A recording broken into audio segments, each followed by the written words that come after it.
Picture this: you're scrolling through your feed one ordinary morning, and suddenly you see it. Samsung's next fan edition phone, the Galaxy S25 FE, officially unveiled. No endless teasers, no drawn-out hype cycle, just bam, it's here. But the crazy part, the release date might be far closer than anyone saw coming. Welcome back, viewers. James here. Hit that like button, share this with a fellow tech fan, and subscribe so you're always in the loop before the news even hits mainstream headlines. Now let's start with the timing, because this is where Samsung is already playing its first card. Reports say September 19th could be the launch date in South Korea. But here's the twist. This doesn't necessarily mean the rest of the world will wait. In fact, there's a growing possibility Samsung will do a synchronized or near synchronized launch across multiple markets, meaning you could walk into a store in the US, Europe, or Asia and see the S25 FE on display at the same time as Korea. That's a huge change from last year's S24 FE rollout, where certain markets had to wait weeks. Why the rush? Well, part of it might be strategic. Samsung's schedule this year is packed, and the holiday shopping season is creeping up fast. Dropping the S25 FE early means it gets a head start before competing devices from other brands even have a chance to steal the spotlight. And let's talk design, because if you're picturing a chunky, heavy budget Galaxy, think again. Early hands-on leaks and renders show a slimmer, lighter build than last year's S24 FE. It's sleeker, with refined lines that bring it in step with the premium Galaxy S25 series. But this isn't just about aesthetics. Thinner bezels and a lighter frame change how the phone feels when you're holding it for hours. And for people who want that flagship feel without paying flagship prices, this matters. But here's the part that's quietly causing a stir among insiders: the processor. Originally, Samsung planned to use their in-house Exynos 2400 chip, a solid piece of silicon but not exactly earth-shattering. Then something happened: supply and production snags hit the Exynos line. Instead of delaying the phone, leaks suggest Samsung might swap in MediaTek's Dimensity 9000, a processor that, on paper, outperforms the 2400 in both single-core and multi-core benchmarks. We're talking 35% better single-core performance and nearly 28% better multi-core compared to the previous Dimensity 9300. That's a big leap, especially for a phone sitting below the flagship tier.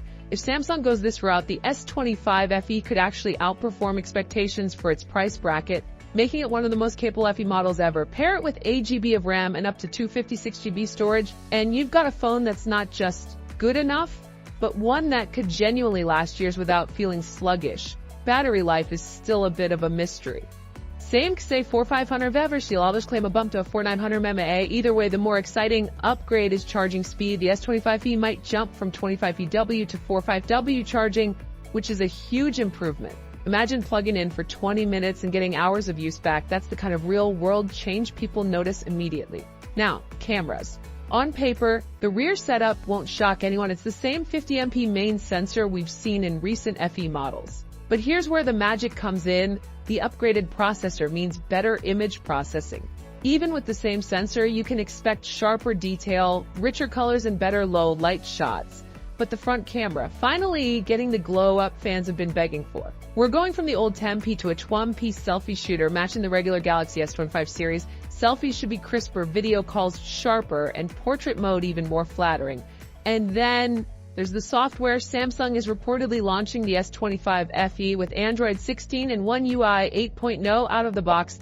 Yes, you heard that right. Many flagship devices haven't even touched One UI 8 yet. And here's the FE swooping in with the latest build from day one. And if that wasn't enough, Samsung is promising 7 major Android updates.